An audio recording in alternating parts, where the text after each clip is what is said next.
ఆరవది బియ్యం దానం చేస్తే ఈరోజు అశ్వమేధ యాగం చేసిన ఫలితం వస్తుంటుంది. సామాన్యంగా అశ్వమేధ యాగం అలాంటివన్నీ ఈ యుగంలో నిషిద్ధం, అవి చేయడం కూడా చాలా కష్టతరం. అలాంటిది బియ్యం దానం చేస్తేనే అక్షయ తృతీయ రోజు ఆ ఫలితం వస్తుంది అని చెప్పారు. ఇక ఆఖరిది మామిడి పండు దానం చేస్తే పితృదేవతలందరూ సంతోషిస్తారు.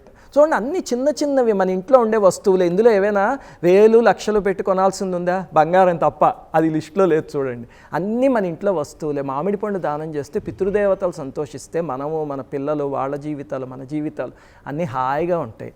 అందుకని అక్షయ తృతీయ రోజు వీటిల్లో ఎన్ని కుదిరితే అన్ని దానం చేయండి. అలాగే దీంట్లో సైంటిఫిక్ ఆస్పెక్ట్ కూడా చూడండి, మన పెద్దవాళ్ళు ఏది చెప్పినా అది కూడా ఉంటుంది.